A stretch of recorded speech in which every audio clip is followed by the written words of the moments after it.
दोस्तों, जब माता सीता लंका में थी तो अशोक वाटिका में उनका ध्यान त्रिजटा ने रखा था, जो वहां की खास राक्षसों में से एक थी, जिसे देवी सीता, जो कि साक्षात लक्ष्मी का अवतार थी, उनकी सेवा करने का सौभाग्य प्राप्त हुआ था। यहाँ पर त्रिजटा को लेकर बहुत सारे सवाल उठते हैं, जैसे राक्षसी होते हुए भी उसने देवी सीता को कोई नुकसान क्यों नहीं पहुंचाया?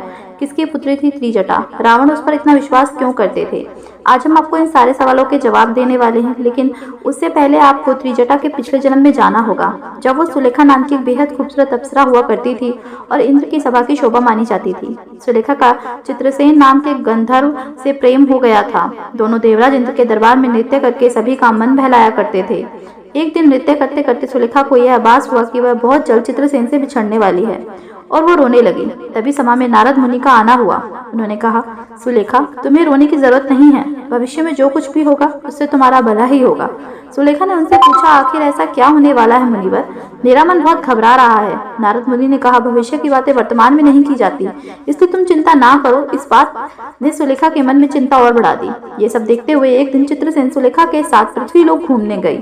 वहां का वातावरण देखकर सुलेखा बहुत खुश हुई। जैसे ही उसने झरने को देखा, उसके मन में वहां स्नान करने की इच्छा पैदा हुई।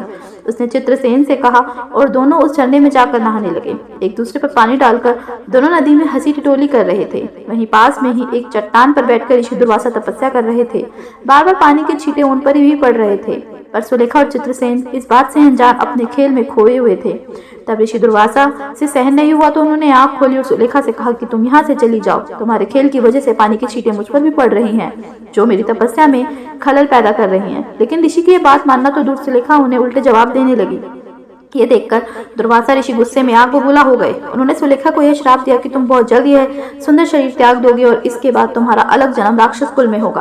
दुर्वासा ऋषि के इतने कहते ही चित्रसेन ने उनके पैर पकड़ लिए और सुलेखा की तरफ से माफी मांगने लगा। सुलेखा को भी अपनी गलती का एहसास हुआ। वो ऋषि के पैरों में गिरकर उनसे माफी की भीख मांगने लगी। तभी ऋषि दुर्वासा ने कहा, मैं अपने श्राप वापिस तो नहीं ले सकता, लेकिन ये वरदान देता हूँ कि तुम्हारा उस जन्म में तुम्हें साक्षात भगवान श्री हरि और माता लक्ष्मी के दर्शन होंगे। देवी सीता, जो साक्षात लक्ष्मी का अवतार होंगी, उनकी सेवा करके तुम्हें मुक्ति मिलेगी। और ठीक ऐसा ही हुआ। माली नाम का एक राक्षस हुआ करता था, जिसकी पुत्री का नाम कंचुकेशी था।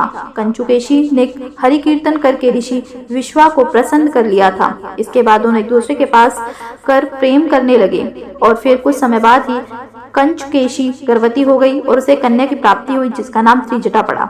वैसे आपको बता दें, ऋषि विश्वा ही रावण के पिता थे, जिन्होंने केकसी से विवाह किया था, जिसके रावण का जन्म हुआ था। कई जगहों पर त्रिजटा को रावण की सौतेली बहन भी बताया जाता है। ऋषि दुर्वासा के श्राप और वरदान के कारण ही उनका जन्म राक्षस कुल में हुआ था और माता सीता की सेवा करने का उन्हें मौका मिला था। उम्मीद करते हैं आपको ये जानकारी पसंद आई होगी। अगर सच्चे सनातनी है तो चैनल को सब्सक्राइब कर लें और ऐसी जानकारी और लोगों तक भी शेयर करें, ताकि वह भी जागरूक हो सकें। धन्यवाद।